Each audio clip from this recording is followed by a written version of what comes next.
Icon star Allu Arjun తమిళ దర్శకుడు Lokesh Kanagaraj combination లో భారీ ప్రాజెక్ట్ రాబోతున్న సంగతి తెలిసిందే. WA23 వర్కింగ్ టైటిల్ తో అనౌన్స్ అయిన ఈ సినిమా అప్డేట్స్ కోసం ఫ్యాన్స్ ఈగర్ గా వెయిట్ చేస్తున్నారు. తాజాగా లోకేష్ కనకరాజ్ తన ఫోకస్ మొత్తాన్ని అల్లు అర్జున్ సినిమా వైపు మళ్లించినట్లు తెలుస్తోంది.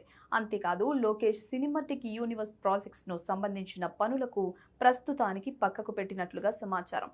అలా అని LCU నుంచి రావాల్సిన క్రేజీ సీక్వెల్స్ అయిన ఖైదీ 2, రోలెక్స్, విక్రమ్ 2 ప్రాజెక్టులు ఏవి ఆగిపోలేదు. అల్లు అర్జున్ సినిమా అయిపోయిన తర్వాతే ఈ ప్రాజెక్ట్స్ పై ఫోకస్ చేయనున్నాడట లోకేష్. రజనీకాంత్ కూలీ సినిమాతో విమర్శల పాలైన లోకేష్ ఎలాగైనా సరే బన్నీ సినిమాతో సాలిడ్ బౌన్స్ బ్యాక్ అవ్వాలని చూస్తున్నాడు. అందుకే మిగతా పనులన్నీ పక్కకు పెట్టేసినట్లు టాక్.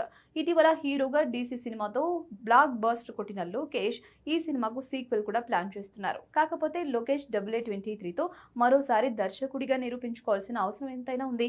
అందుకే బన్నీ కోసం పవర్ఫుల్ స్క్రిప్ట్ రెడీ చేస్తున్నట్లుగా సమాచారం. ఇక అల్లు అర్జున్ సినిమా పూర్తయిన తర్వాత తిరిగి LCUలోకి అడుగు పెట్టనున్నాడట.